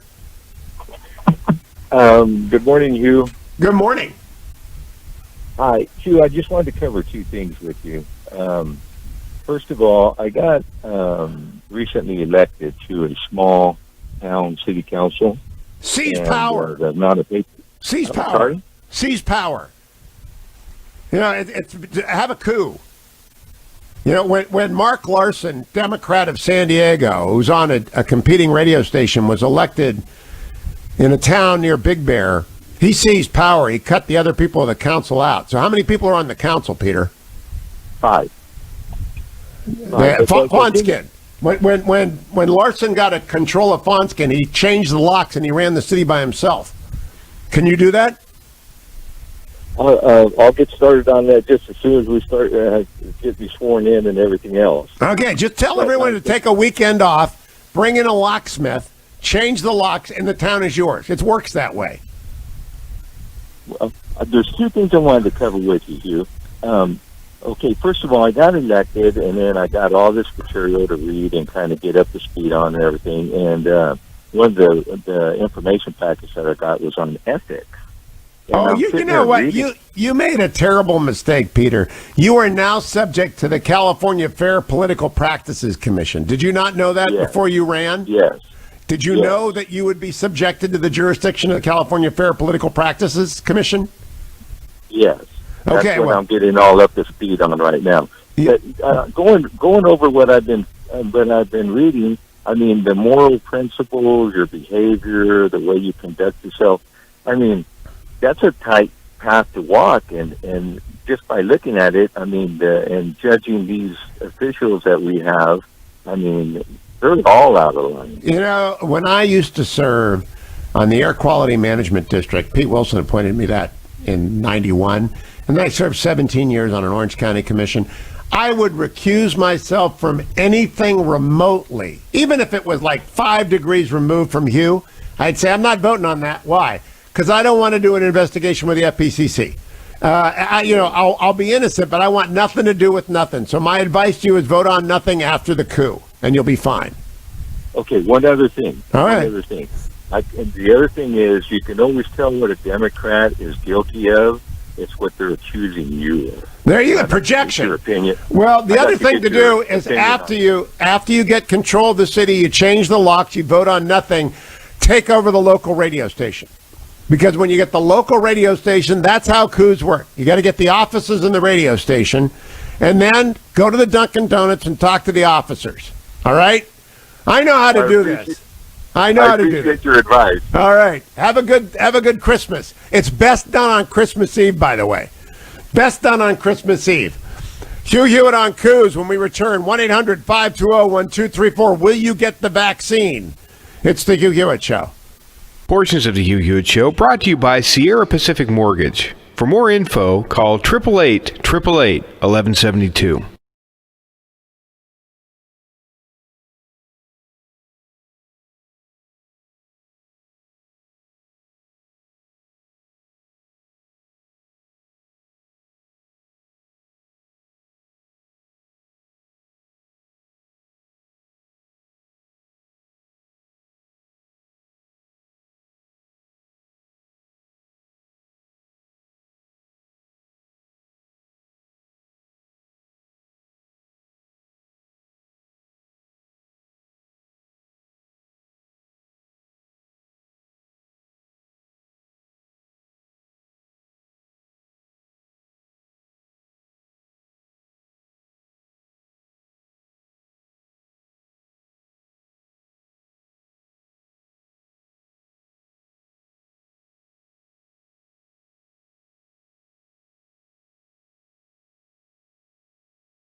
Welcome back, America. It's Hugh Hewitt. So pleased at this Christmas season to welcome the ambassador's spouse. The ambassador to the Vatican is, of course, Mrs. Gingrich. And Newt Gingrich, the Speaker, joins us. Good morning, Mr. Speaker. Welcome. Good morning. Thank you. You had it exactly right. That's it. You're the spouse of the ambassador. I know you were the speaker and all that stuff, but she's the one who counts. She can go see Pope Francis and ask for a prayer for my soul. So I'm glad about that. Mr. Speaker, I got 6 questions in 5 minutes since we mixed up here. First, should President Trump attend the inauguration of President-elect Biden? Probably. I think that we only had a couple of presidents in history who didn't. John Quincy Adams didn't. And the Republican in 1868 didn't. But other than those two, it's a routine. If he does not go, then I think he has to explain why. And I've written a piece on why I will not give up, in which I'm pretty aggressive about this in general. Not so much the election, but the whole process of where the country is right now, which I think is extraordinarily dangerous. So I think Trump's got to decide, what best communicates his message. I think his instinct is not to go, because he's convinced the election was stolen. So do you think his complaints about the election is hurting his potential bid in 2024? No. I think in 2024, if Biden has done an amazing job and everything's working, Biden will be hard to beat. In 2024, if, as I suspect will happen, all of the various left-wing policies fail and we're in a total mess, nobody's going to look back and worry about this period. I also think, frankly, he truly, deeply believes it, and he legally, what he's doing, he has every legal right to do. Of course he does. Of course he does. But he'll also leave without any kind of a scene when the Electoral College votes to make Joe Biden the president. I believe that. Now, let me ask you, Mr. Speaker, have you, who are 77, younger than the president-elect, have you ruled out running in 2024? Yes. Well, Chris Christie on the show said yesterday he hasn't ruled out running in 2024. And so I was curious your reaction to that. Chris said, yeah, I might run against Trump. What do you think about that? Well, everybody's allowed to run. They're just not necessarily allowed to win. Do you think people will challenge the president if he runs in 2024 from within the party? Oh, of course. Look, we have a lot of talent. You look at a Governor DeSantis, you look at Rick Scott, the former governor, now U.S. Senator. You go across the whole country, and there are so many talented Republicans. We have a much deeper bench than the Democrats do. And we're getting better at it. I mean, Kevin McCarthy's job, the work that he did and that Elise Stefanik did in recruiting a really broad group of candidates made all the difference this year. My expectation is that McCarthy will be Speaker by 2023 after the disaster for the Democrats in 2022. And, the last 2 times the Democrats won the presidency, in the first term, we picked up 54 seats and control of the House for the first time in 40 years. Under Clinton, we picked up 63 seats and control of the House with John Boehner and under Obama. So I suspect that if Biden does get through and he is the president, that the House Democrats need to start thinking about retirement, because they're going to lose easily 20 to 40 seats. So that's interesting. We'll watch Democratic retirement announcements, because I think you're right, Mr. Speaker. Yesterday, the president sent a missile at Mitch McConnell. Was that well advised? No, but look, these two guys know each other very well. Trump tweets, McConnell ignores. Trump tweets again, McConnell ignores. If Trump tweets often enough, McConnell will say something and then go back to ignoring. Anybody, McConnell, has to read his terrific memoir of The Long Game, and you'll understand. This is a creature of the Senate. He always wanted to be a creature of the Senate. His power base starts in Kentucky, and he knows that nobody can threaten him as the leader of the Republicans in the Senate. I 100% agree. It's a wonderful book, Mr. Speaker. Last quick question, 15 seconds. If Iran does anything, should we pummel them? Yes. Thank you, Newt Gingrich from Rome. Always a pleasure. Don't go anywhere, America. It's the Hugh Hewitt Show. Portions of the Hugh Hewitt Show are brought to you in part by Prison Fellowship. Click on the Angel Tree banner at the top of hughhewitt.com.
Welcome back, America. It's Hugh Hewitt. So glad to have you with me this morning. As you know, on this show, I talk a lot about China, and that is going to get more prevalent in the years ahead, not less, because of the rising challenge of the Chinese Communist Party. And into that mix comes an agency you may not have heard of, the Export-Import Bank. Now, if you've listened to me for a long time, you've heard me talk about the Export-Import Bank often over 20 years of broadcasting on this show. But I have never before had the chairman of the Export-Import Bank, and I am pleased to welcome Kimberly Reed this morning. Madam Chairman, welcome to the Hugh Hewitt Show. Thank you for joining me.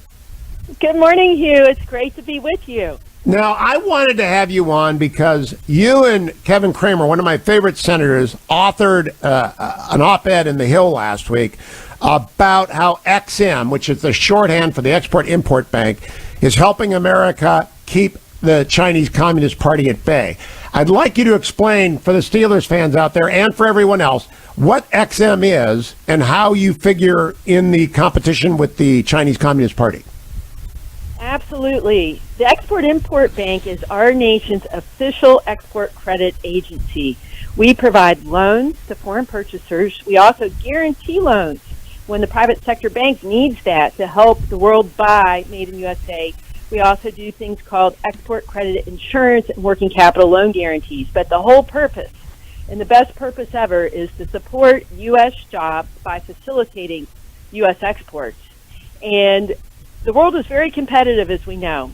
And over the past 4 years, we've seen a huge uptick of export credit agencies in foreign countries trying to bring the jobs and the deals to their workers.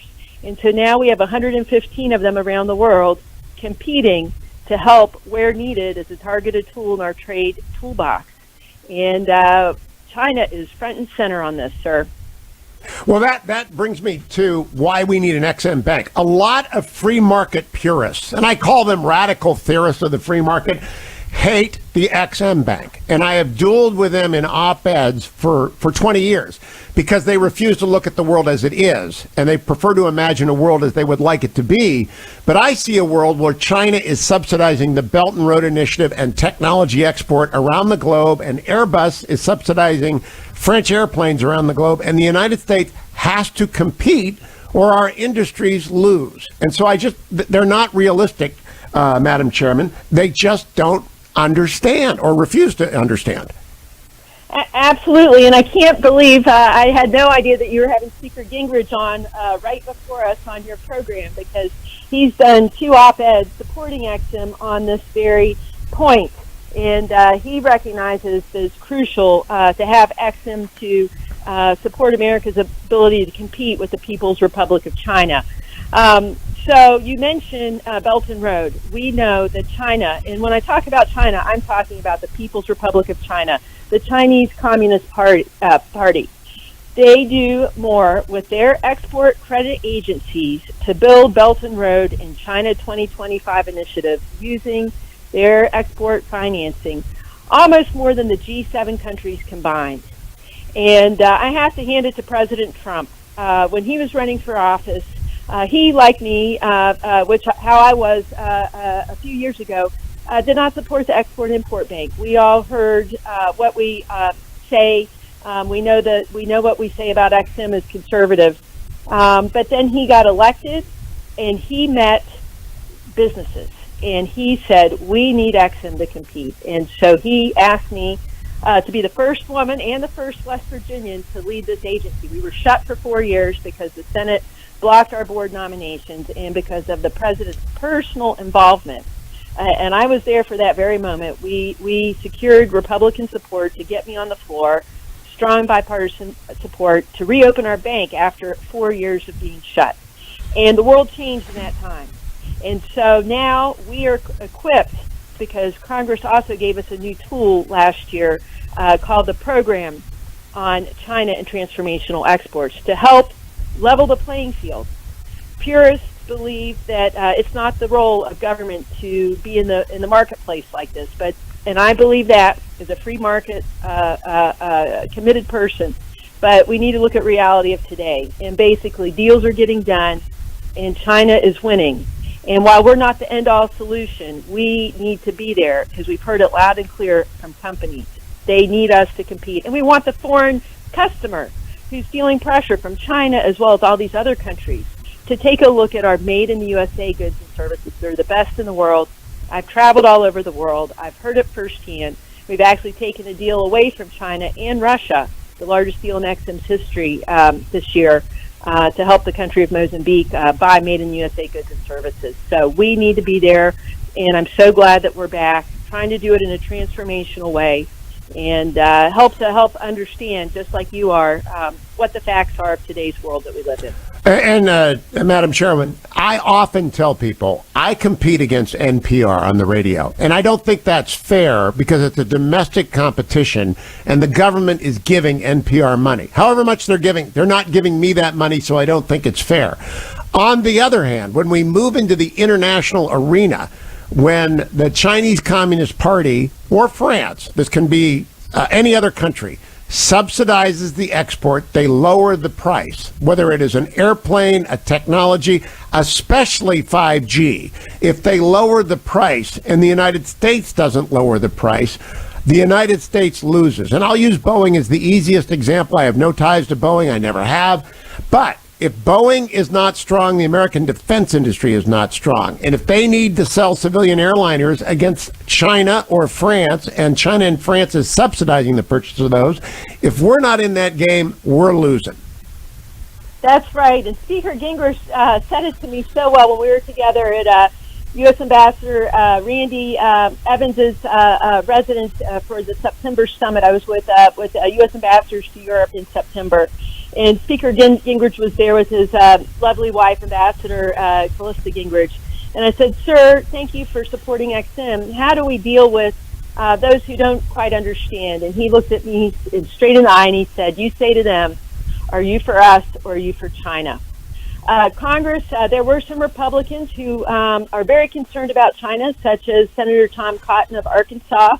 And there's a China House task force that we know of, led by Ranking Member McCall and some great members, including Andy Barr of Kentucky and Congressman Gonzalez and others. But they all also were once critics of EXIM, but now they see that we're needed more than ever. Congress understood it so much that when they extended EXIM's reauthorization for the longest term in EXIM's history, 7 years, and I was there last December 20th, and we just celebrated our first anniversary. Congress told us to stand up this new program on China and transformational exports. I recruited over a fantastic leader, David Trulio from the Pentagon, to help us stand this up.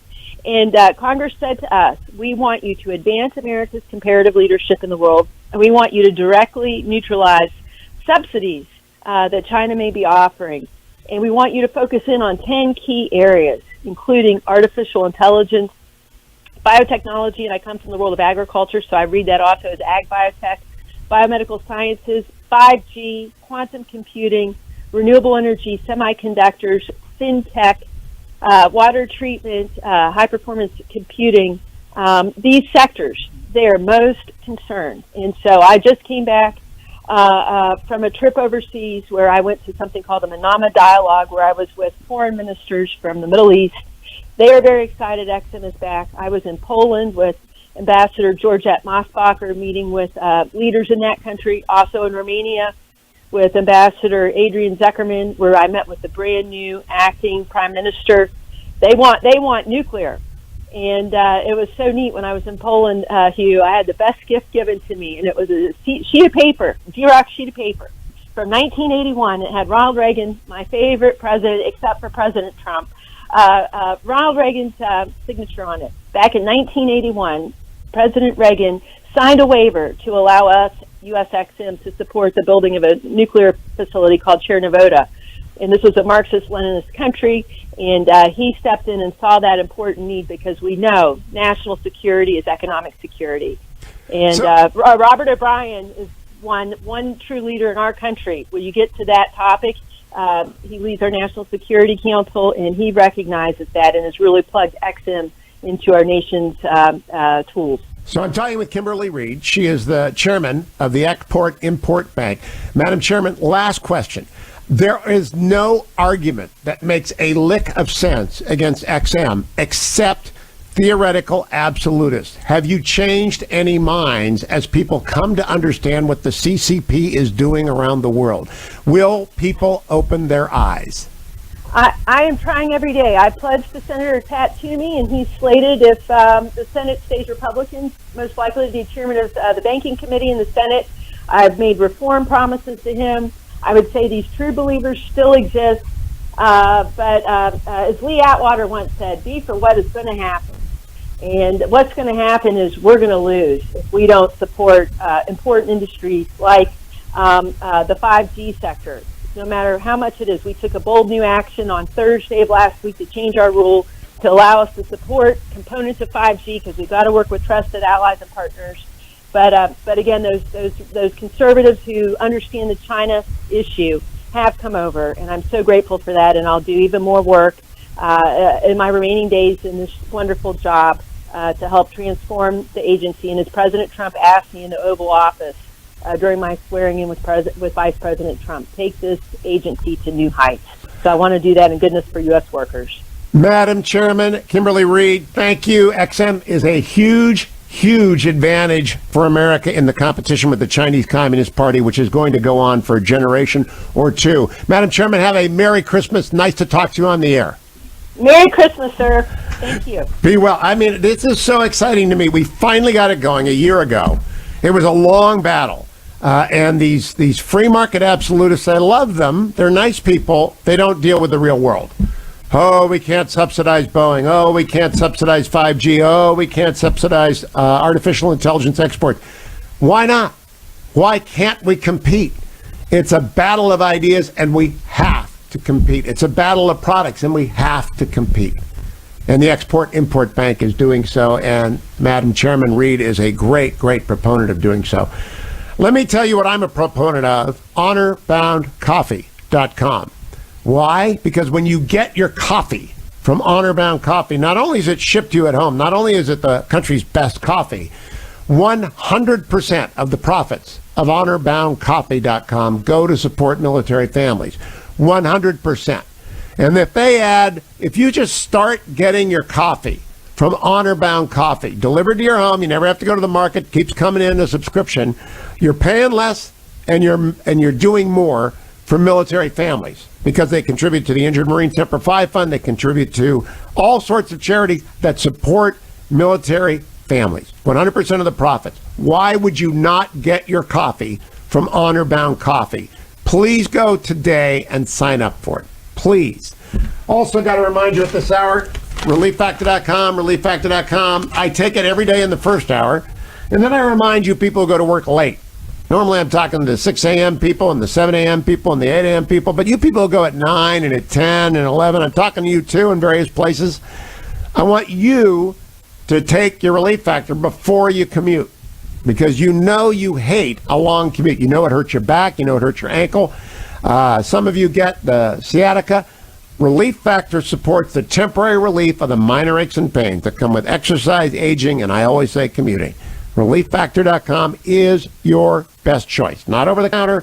Get ReliefFactor.com. Join the tens of thousands, including me, who take it every morning. I'll be right back on the final segment of today's Hugh Hewitt Show. Portions of the Hugh Hewitt Show are brought to you in part by Prison Fellowship. Click on the Angel Tree banner at the top of HughHewitt.com.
Welcome back, America. It's Hugh Hewitt. I forgot to plug Andrew and Todd during the hour, and I always do that. And I really got to do it now. AndrewandTodd.com are the country's best lenders for buying a home or refinancing a home. And they sponsor the market report every day. They're a great sponsor, and I can't forget them. Oh, my goodness. What did I do? The Dow was up 37 points yesterday. The NASDAQ was down 13, and the S&P was up was down 14.5 points. Overseas this morning, Germany is up 1.1%. England is up 0.5%. And that's because they're going to get this Brexit deal done. I think they're going to get it done today, maybe tomorrow. And the reason they're going to get it done is because it's stupid not to get it done. When you're dealing with the Chinese Communist Party, they have to have free trade between the United Kingdom and the EU. And they just have to get it done. So they will get it done. And their markets are turning around. And the COVID nightmare, there is a solution. We are on the cusp of solving it. And when we solve that, interest rates are going to skyrocket. Why? Because we have basically printed $4 trillion, maybe $3.5 trillion, and we've spread it around. That's a lot of money that just got injected in the money supply. And when that money starts chasing goods, inflation comes. Now, it isn't chasing goods yet because people are paying off debts and their businesses are shuttered and they're still insecure. But the 10-year Treasury is at 0.93% right now.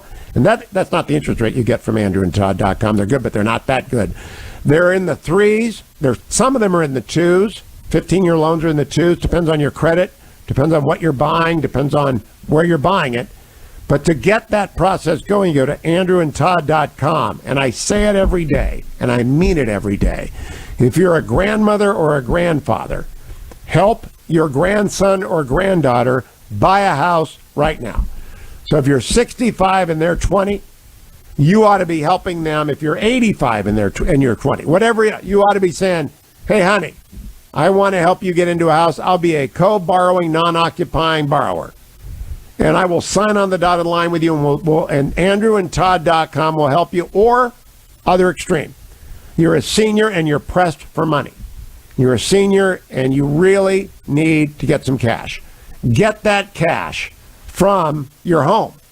Don't go borrow it from a bank. Just get a reverse mortgage, AndrewandTodd.com.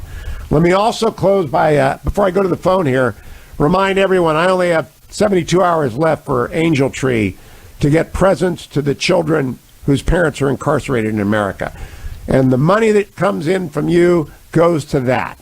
And the Angel Tree banner is atop of HughHewitt.com. Please go and make your best gift. You've been meaning to do so. I talk to you about it every hour, and you say to yourself, I'm going to do that, and then you forget. Now you're at work. You're about to go into the car, from the car into the office, or you're at work. You're about to start working. First, go to Angel Tree banner at the top of HughHewitt.com. Let it load, and make your best gift now. Tom in Cambridge, Massachusetts. Good morning, Tom. What are you listening to? Are you watching me on YouTube or Facebook? I'm actually listening to you on the radio, 930 WLSS out of Sarasota.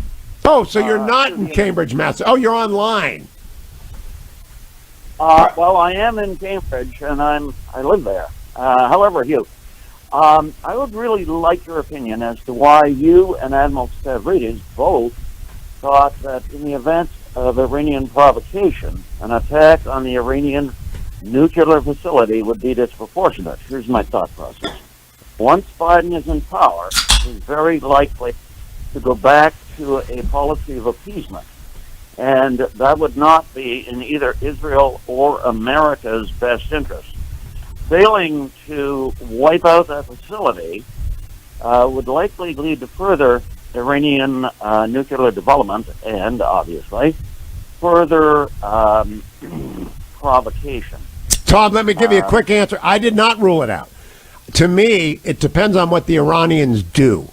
They sent a few militia backed by Iran, sent some rockets that didn't do any damage. They used ballistic missiles against Al-Assad Air Base last year, and that was a problem. If they kill Americans, all bets are off, in my view. All right? If they attack a ship, all bets are off. You can do whatever you want. I don't want to kill civilians, but you can take out the power grid.